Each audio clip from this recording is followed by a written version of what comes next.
Welcome to I'm Spiritual But, a one-of-a-kind talk show creating a new global conversation about inclusive spirituality. Whether you're religious or not religious, this show seeks to inspire you to discover your own unique spiritual experience. And now, here is your host, award-winning author and actress, Anne Scottlin.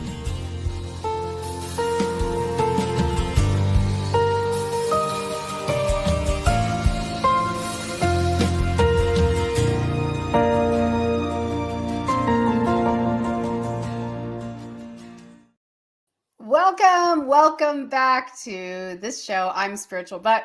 We're so excited to have you here with us today, and just so glad to have this opportunity to talk about what this show is all about. This show is an all-inclusive conversation. It's an inclusive conversation about spirituality. What does that mean? That means we can talk about anything that is about spirituality without pressure to be one way or another. And we have the most amazing guests on this show who share their life stories, their personal journeys, what's working for them spiritually, and how they think and encourage us to find ways to live more abundantly in our spiritual walk, as well as giving back to the world.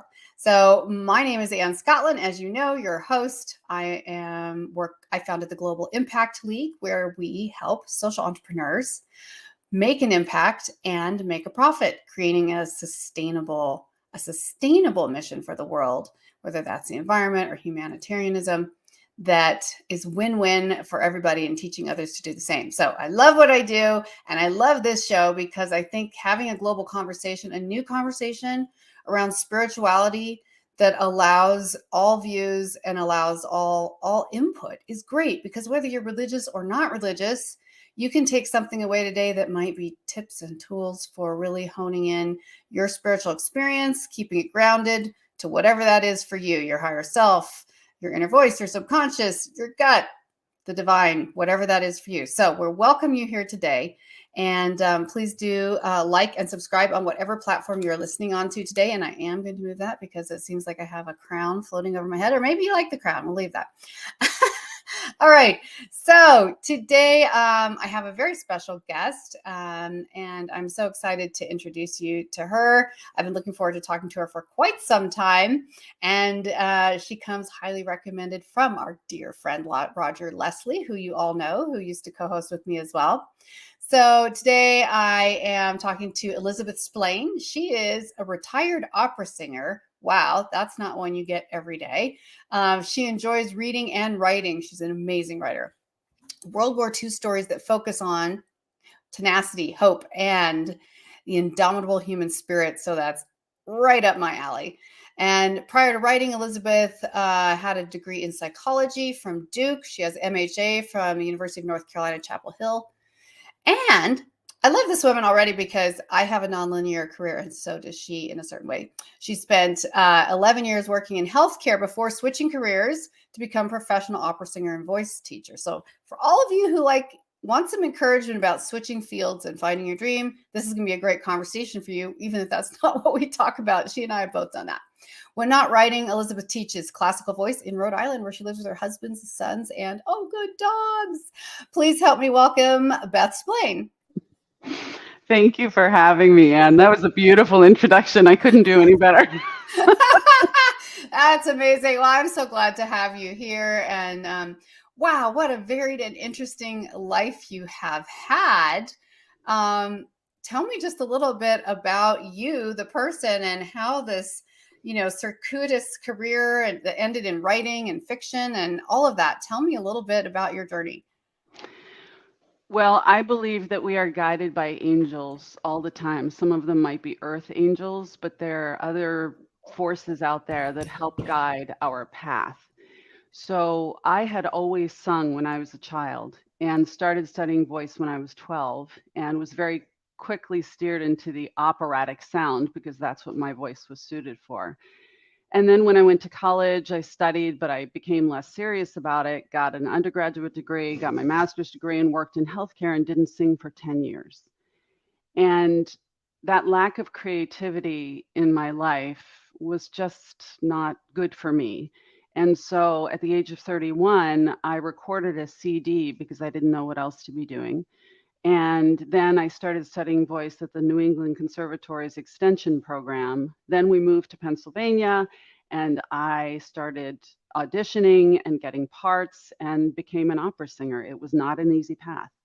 I did that for 15 years in Pennsylvania, in and around there, and then in Michigan. And then one day I was on stage singing with a very talented voice student of mine, and I forgot the words twice. And as I was performing, I thought, what's happening right now? Because that didn't happen to me.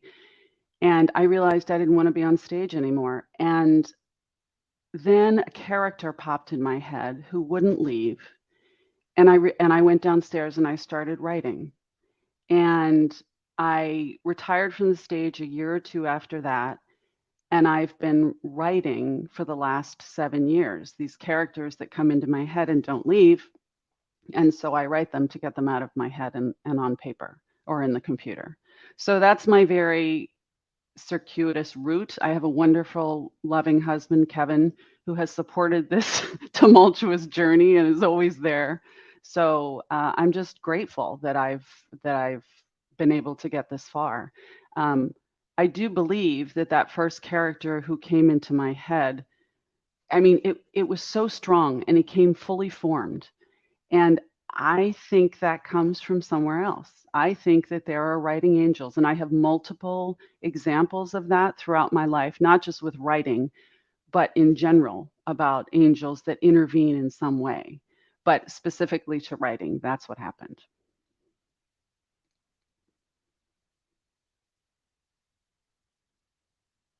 Oh, there we go. Getting us back where I can see you. So, wow, what an amazing journey and following.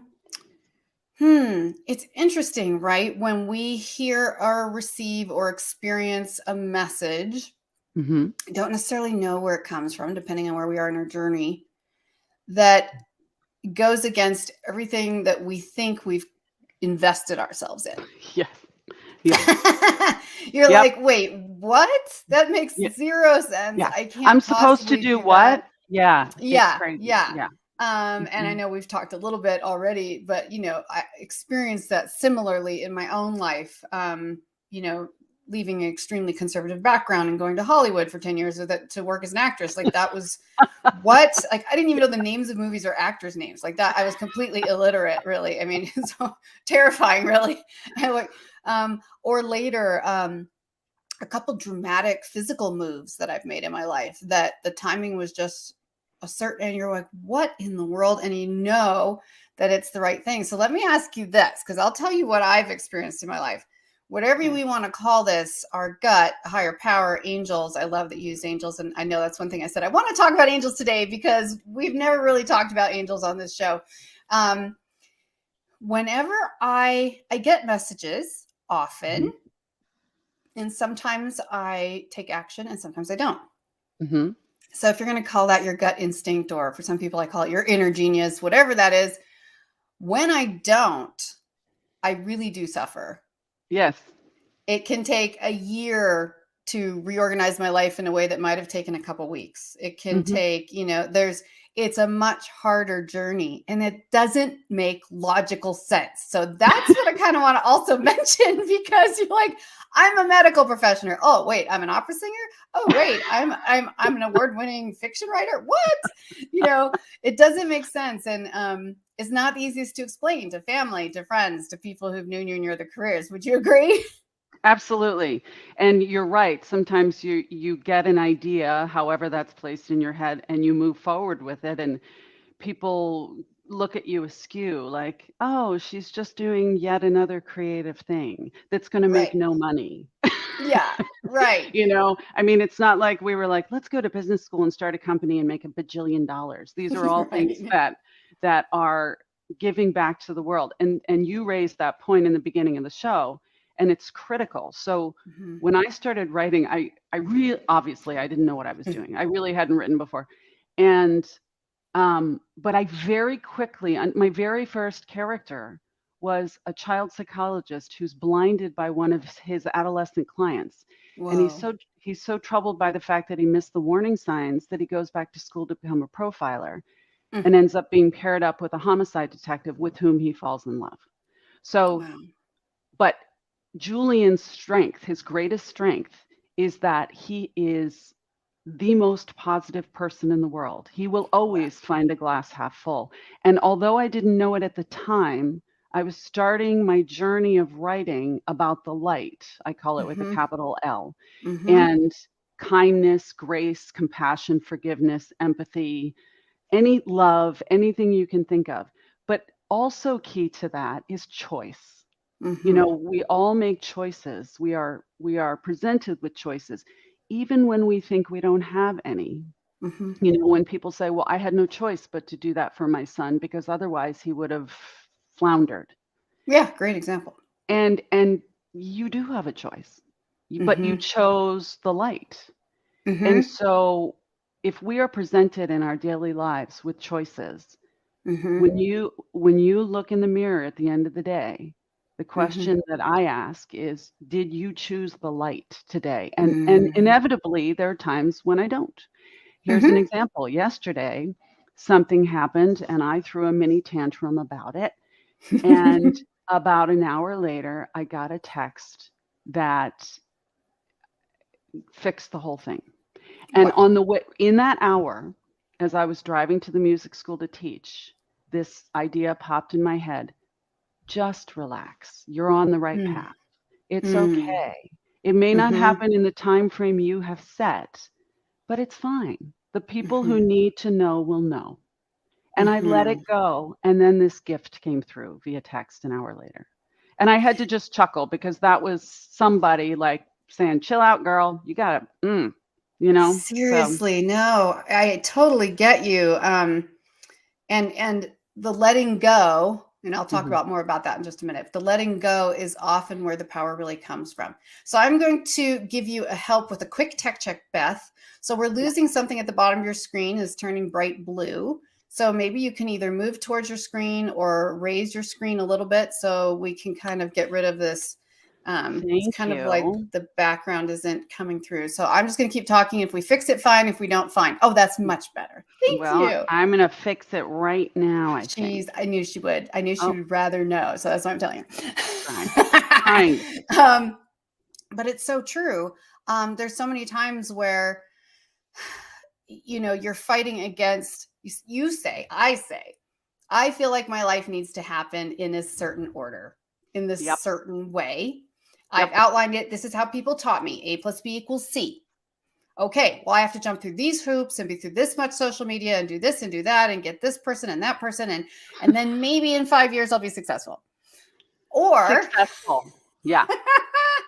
or you enjoy the journey and you find how to connect to your higher self. And I love having this conversation. So maybe not everyone will appreciate it, but to your, whatever that is that's spiritual for you, the divine, your higher self, your instinct, your gut instinct.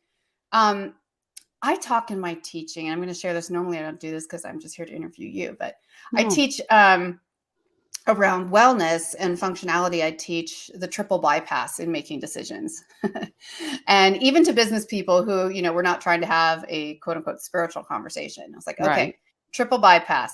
Number one, if you really have a critical decision to make, bypass the mind. The mind will get you every time. And believe me, I have a very busy mind. And I have test problems. I don't test well. I'm a great student. I don't test well because I am the second guesser.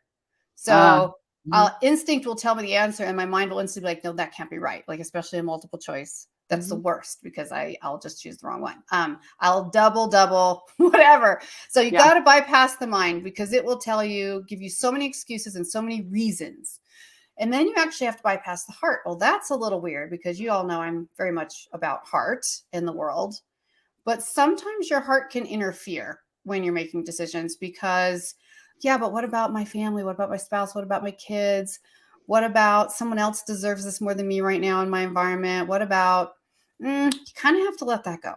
And Yes. then the last, but the hardest, third triple part of the bypass is you got to bypass the ego. And that's You think the head and the heart are hard, right? No, the ego is the hardest, because when you do that, you've really tapped into what I say, and I put my hand on my stomach, my deepest gut, my instinct, my higher self, or whether you're meditating or not, what you might call the divine. You have tapped into something that's bypassing your normal conscious chatter, this head, heart, ego thing that constantly goes. And so I also like to think of that as angels, guides, any other, whatever that is an opportunity where you can get in the flow more easily, and things will start coming to you. So I love the story you just shared, like spazzing out, I'm using my words, an hour before, and then letting it go, being content, saying it's okay, all is well, I am well in this moment, everything is well, I'm fine, it's going to work out, deep breath, and then an hour later, something really magical happens. So I just love that you shared that. Well, and thank you for saying that. It takes courage to go on a path that is scary, because you don't know how it's going to work out. It's much easier in many ways, especially for people that have had very structured lives, to stay on that path. It takes courage to go down a different path. And the other C word, what you were talking about with the bypass, letting go of what expectations or whatever of family, that can also be used as a crutch. I look back on my on my operatic career, and it wasn't a crutch to say I don't want to travel because I have small kids. But looking back, I think I did use that as an excuse to some degree. And that's a bold admission that I've never said before, but I think it's true. And now that I've realized that about myself, I will not make that same mistake in my writing, because I will take every opportunity that is presented to me, assuming everything in my family is truly okay, and I can do that. But the other thing is, it takes forgiveness. So a lot of us too can say, well, I didn't follow the path that I really wanted to follow because my parents didn't want me to do that. And my parents, whom I love dearly, understandably did not want me to do music full time, because it is not a steady income and it's very volatile. You really can't have much of a family if you're going to be on the road all the time. Some people do. That was not my jam. But whenever I would perform, people would say, "You have a family?" Because it was just so. But then I realized somewhere along the line, early on, that this isn't their issue, it's mine. I could have made a different decision, but I chose what I chose, and I live with those consequences. So, we have to forgive others always. And then we find the forgiveness for ourselves. I should have done this earlier. I should have done X, whatever. But if you don't forgive yourself, it's much, as you know, it's much, much harder to forgive other people, or vice versa. Some people are really good at forgiving others, yet they hold themselves to a standard that is impossibly high, and setting in motion the failure kind of, setting yourself up to fail kind of thing. So the quote that I provided you, it embraces all of that. It's learning how to, God willing, whoever willing, we live long enough that we can recognize the beauty in ourselves, which we either take for granted or really can't see. And once you can embrace that, think about what you can give to other people. That's what's so magical to me. That's the light with a capital L. Yes. And that's also even the leading by example. If you have a heart for the world and a heart for others, it's, as we conquer our own fears, we're really strengthening everyone around us and everyone we influence, because they're seeing genuine, authentic power and success. And it doesn't mean you have to be freaky rich. It just means that you love your life and you love what you do, which I know you do. I do. And okay, so because I was literally going to do this next. So that was the person's perfect transition. I was going to read your quote so we can talk a little bit more how that's impacted your life. So the quote is from Barbara Neely, who's the author of the Blanche White series, for those of you who are fans. And she says, "If we're lucky, we grow into ourselves. We become more nuanced, more able to see the shades of gray, the thing beneath the thing. And we have less room for self-defeat, less patience for the useless and the unnecessary. So we begin unloading our bags of woe bit by bit. It's as if the unconscious mind knows that the clock is ticking and we don't have a moment to waste on being anyone other than the person who we generally are. Genuinely are. Wow. It's so true. Wow. And how does that, how's that quote? I mean, what made you fall in love with it? I can see, but how's that impacted your life and how you live? Well, in full disclosure, I just discovered this quote like 6 months ago. And when I saw it, and it was when I was doing research for my book that just came out, Steel Butterflies.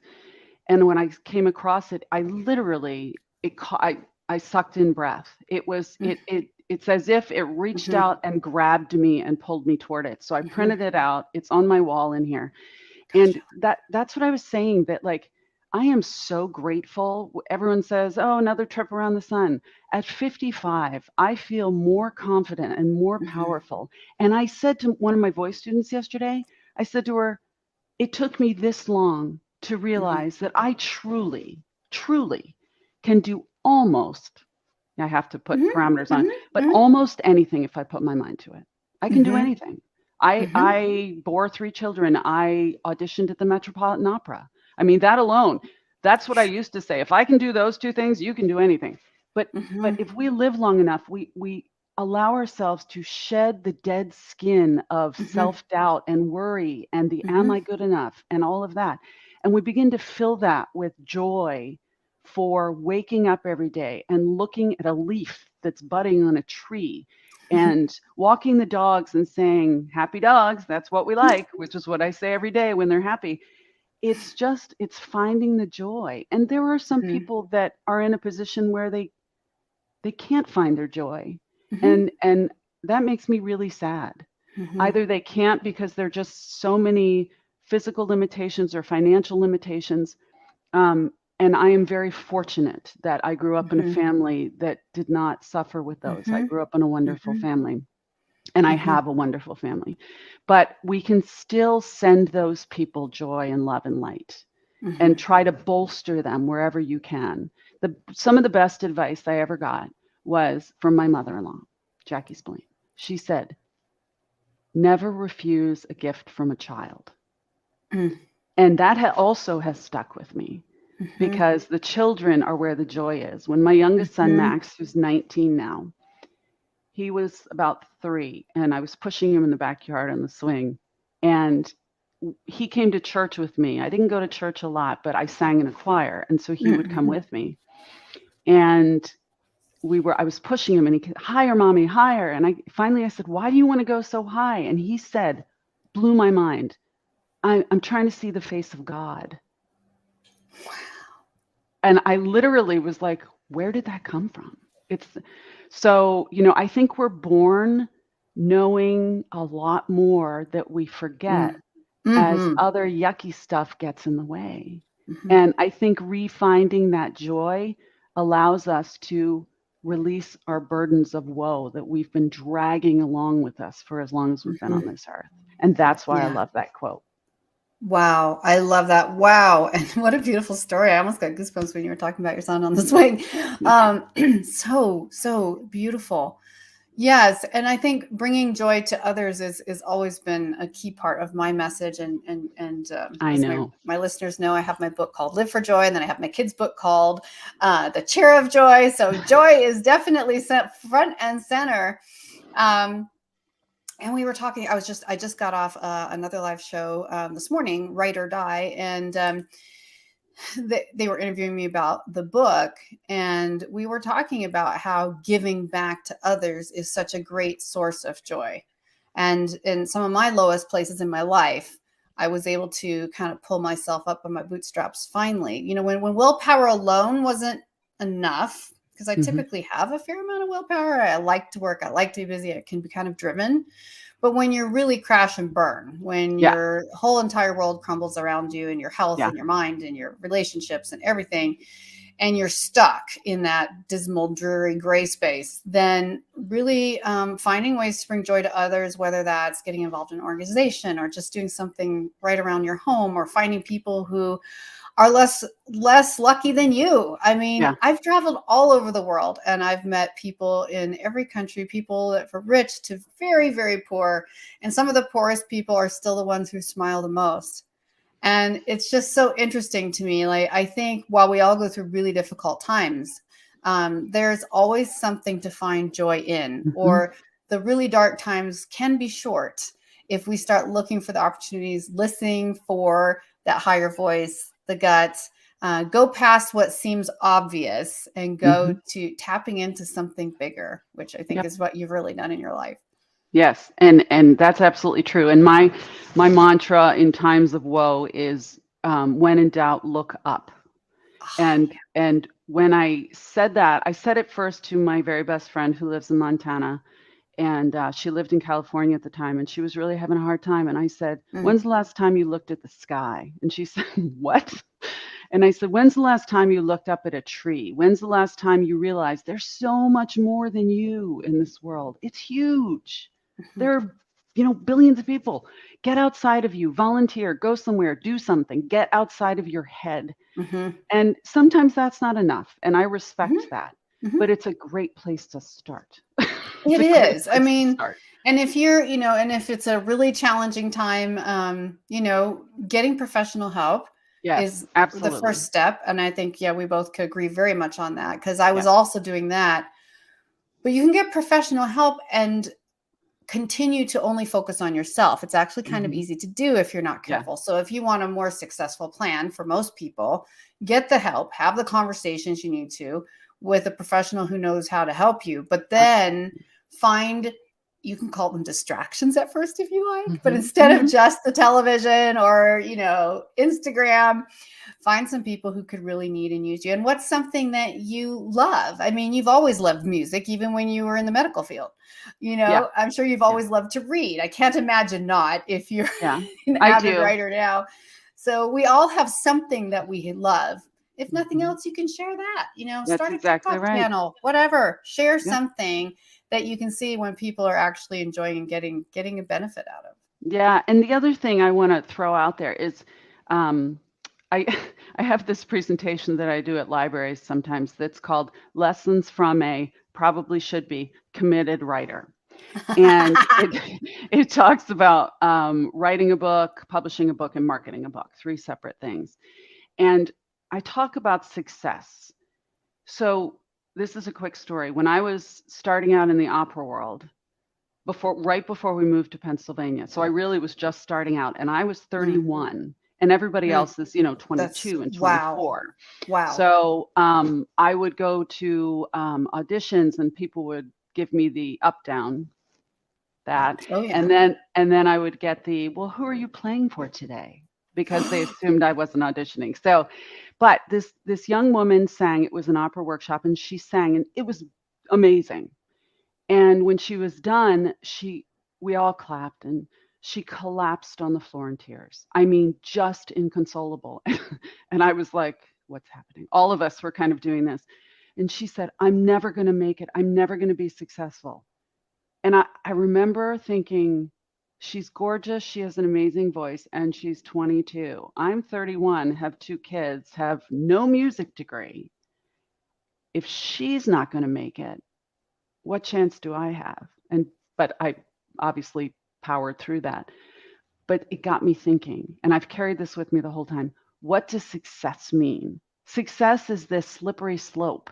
It's, I used to think singing at the Met was success. And one of my voice teachers said, well, then only like 0.00001% of opera singers are successful under that. Do you really think that's what success is? So again, I think we need to take a look at ourselves and think about what that means to you. And instead of focusing on an ultimate goal, which is useful, focus on the objectives, the steps that are going to raise you up as you go toward that goal, because then you're constantly experiencing success, and comes with that joy and forgiveness and all that other stuff. It's kind of focusing on today while preparing for the Mm-hmm. tomorrow. And I think there are a lot of people out there that don't do that, especially younger people. So Mm-hmm. I just wanted to throw that out there. I don't No, know I if that's love that. I'm so glad you did. And for being an actress in Hollywood, I mean, the comparison game is just excruciating. And I yeah. wasn't a teenager either when I was in my Hmm. late 20s when I was there. And it was just, I would see the casting directors tell 23-year-olds they were already too old and that they were starting too late. And so I totally relate to what you're saying, where, you just want to burst into tears on the spot. Yeah. Yeah. But that comparison game is the most noxious weed, the most Yes. absolutely poisonous thing you can ever do for yourself or your career. Yep. And it's hard in this world where we see so much about everything, or you can be like me and stop consuming most everything and just generate content. Yep. Because I'm like, listen, what I don't know ain't going to hurt me. Now, I'm aware enough about my world, which I really I care know. about, but I'm also like, I'm not going to get stuck in a bunch of celebrity obsession. And, it's like, Yeah. what success is what the universe has in mind for you.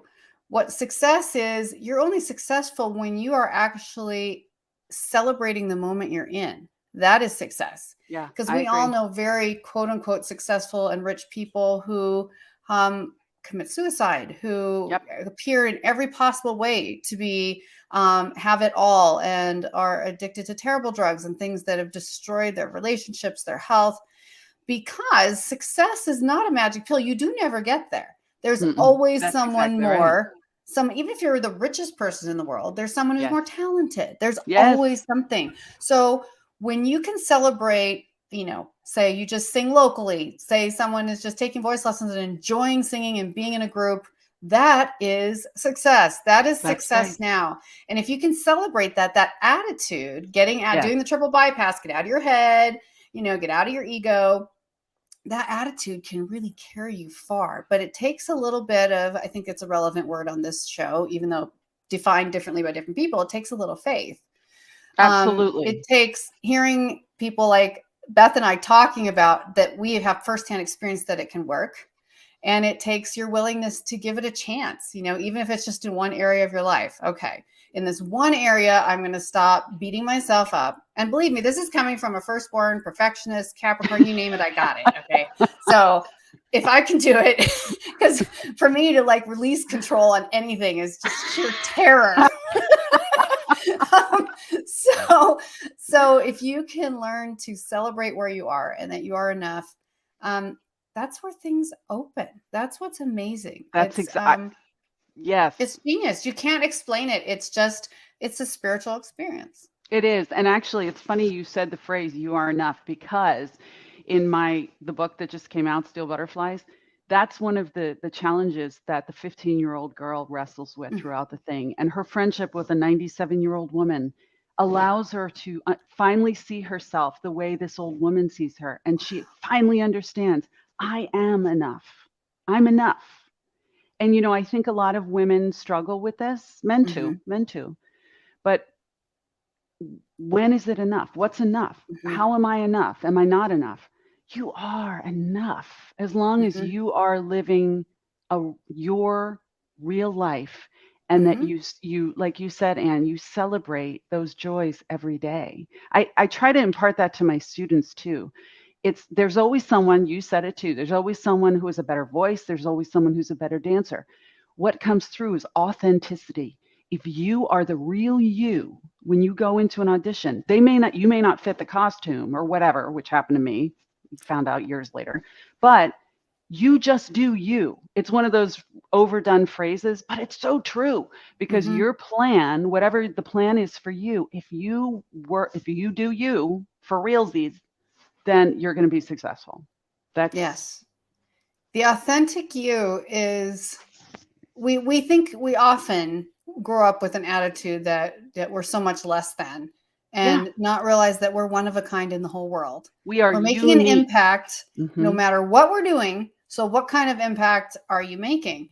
And coming, having worked in Hollywood, I can absolutely say that it was very discouraging, because while everyone was saying like, oh, that actor has the it factor, or this person has this incredible look. All Yeah. my professional guides, my agents, my managers were like, oh, we don't like your long hair. It makes you look too young for your age. You need to cut it. It needs to look like super short and professional. And don't wear these colors and don't wear those. And after years and years, I would just look at myself in the mirror. I'm like, who are you? Like, I don't like my hair. I don't like my clothes. I don't like anything about me. And I'm not me at all. And then you see someone who really is them and has like, you know, the hair out to here, red hair out to here, or something crazy that an agent would say, that's ridiculous. And they're like booking things. And I'm like, you know, this is crazy. You have to enjoy you yourself. If Yes. you like to dress up, do it. If you like to wear pajamas, do it. But Yeah. wear the thing that makes you happy. Be the person that makes you happy. Because when you're in your joy, other people, it's contagious. They Yeah. love it. People want to be around happy people. That's exactly right. Yes. And the People joy that pretend to yeah, be happy, you can tell the difference. you absolutely can. And, you know, people say things like that and they don't even realize they're saying it. But they'll say things like, I feel so much better after I'm with that person. And, you Yes. know, but go to that next level. Why do you feel better? And what is that person bringing? And are you embracing whatever it is you identify that they're bringing? And how can you find that? I mean, there's so many opportunities. So yeah, I was told similarly, I was told to get in the opera world, I was told to get a breast enhancement. And I was told that that I'm a utilitarian singer. And that is for an opera singer to hear that at the time. Yeah. But in retrospect, she's right. She was right. I am a utilitarian singer. I'm never going to be a Renee Fleming. And now I realize this is a good thing because I can sing anything and I can go anywhere and I can be any character. So again, it's all in your attitude. When I first heard it, I was highly offended. I was so offended. But then I was like, wait a minute, that could be a good thing. So attitude is half of it, right? It's like a character actor, right? Exactly. And it's like everybody wishes Yes. the people like me that just have a look that is, you know, a dime a dozen in Hollywood, is the character actors are the ones that are booking. The people who are different, the people who are unapologetically themselves, right? Yeah. So, but it's a very scary thing to do when the entire system teaches you that conformity is how you win.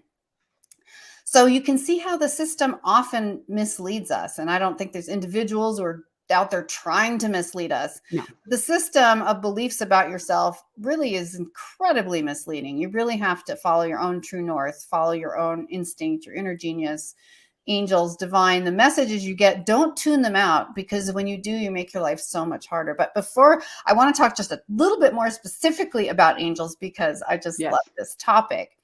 So if someone is watching or listening and they're like, I don't really know anything about angels, or maybe I kind of had this paradigm of angels from my religious upbringing that I, you know, a certain way. I don't know if they're real or not real. How would I connect?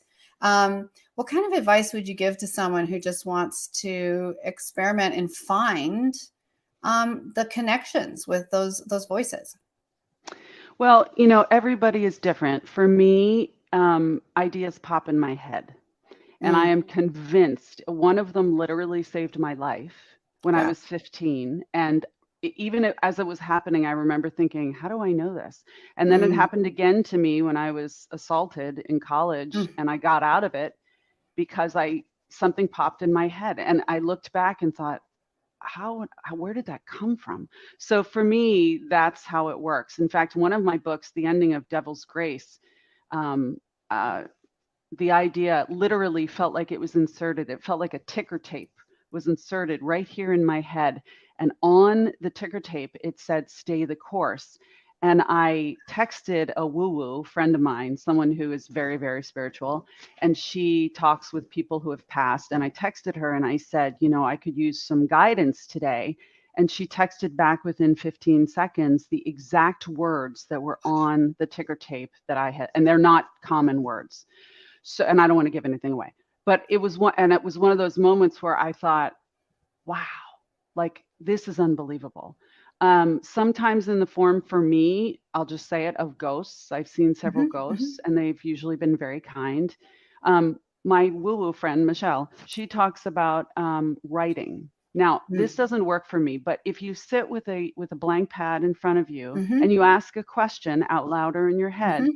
and you let it try to flow, let that energy flow through you, Mhm. and you might find that you're writing things that you had no intention of writing.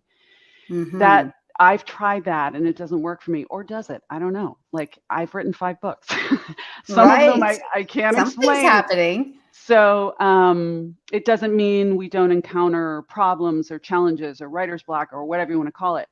But that's how I feel it. That to me, Yeah. you mentioned gut, right? And Mhm. that when you're getting out of the car and you think, I should lock the doors, but you don't lock the doors.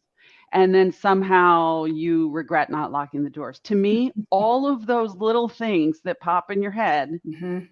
at least 80% of them, are your Mhm. angels looking out for Mhm. you. Mhm. I thought, because of all of my work in this regard, I thought when my mother passed last May, I Mm. thought that Mm. I'd be seeing her and hearing her all the time.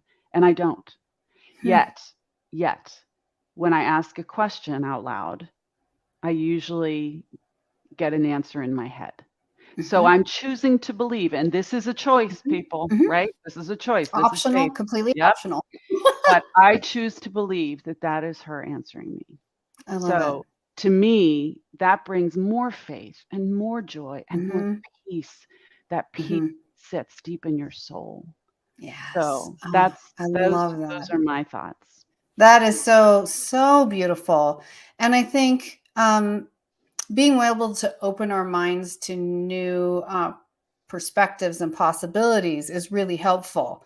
If you can step away from a paradigm that everything's structured and every voice you hear has a label or is a certain person or being, et cetera, et cetera, et cetera. If you can just kind of go as in your experience and a journey of trust, if Yep. you're the kind of person who wants to pray that it's, you're surrounded with only good and kind and pure safe energies, then do that. But it's just going on that journey. And similarly, I know something that I often do is I meditate a lot with my imagination, which at first seemed weird because it seems like it was me. But I mean, I like to listen to non-vocal music when I Uh-huh. meditate, and I have a short attention span, so it helps me. And I use what Einstein said was the closest thing, the closest connection we possibly have to God, to the gifts that what God is, which is our imagination, Mhm. because it's such a creative force. It's where all your characters are, coming from. It's where everything we create is generated. And I go on a visual journey in my meditation Hmm. with the music. That's just mine. I'm not saying it works for anyone else. I go on a meditation journey and I follow the music as kind of the cues to open up my subconscious to take me to different places. And it's amazing. And when I do ask questions, the answers come. And, I'll only say that, but there's so many different ways that you can look to open up your soul to voices who want to help you. You know, I was smiling because obviously I agree with you on all of that. When I was a kid, I used to listen to my mom told the story that when I was really little, she would put classical music on and I would Mhm. always cry. And it got Mm. so bad that she brought me to the pediatrician and said, I don't, and he said, you're going to think I'm crazy, but she's probably going to be really musical. And my mom was like, that's ridiculous. There's no music in our family.